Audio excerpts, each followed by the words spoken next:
La minuscule planète Mercure, à peine plus grosse que la Lune, qui effectue un passage devant l'énorme Soleil. Le spectacle, visible d'un bout à l'autre des deux Amériques, a débuté à 7h30 ce matin et s'est poursuivi jusqu'à 13h. C'est un phénomène extrêmement rare en astrophysique qui se produit simplement 13 ou 14 fois par siècle. Les images captées par les instruments très sophistiqués de la NASA étaient d'une grande beauté.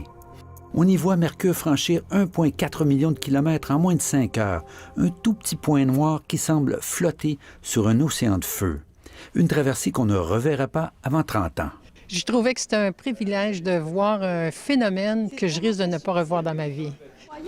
Heureusement pour la poignée d'astronomes amateurs qui avaient accepté l'invitation du planétarium Rio Tinto de venir observer Mercure en plein air, les nuages qui recouvraient Montréal depuis ce matin se sont retirés durant 1 heure.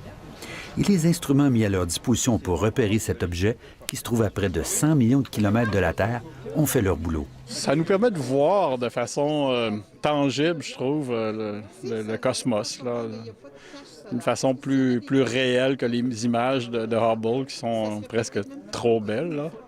L'observation des passages de Mercure a déjà permis, il y a très longtemps, de déterminer le diamètre du Soleil, entre autres choses.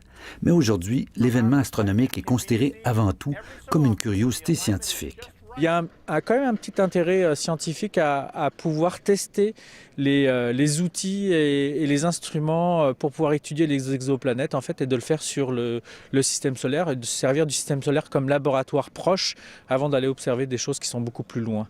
À 13h04, Mercure était disparu des écrans.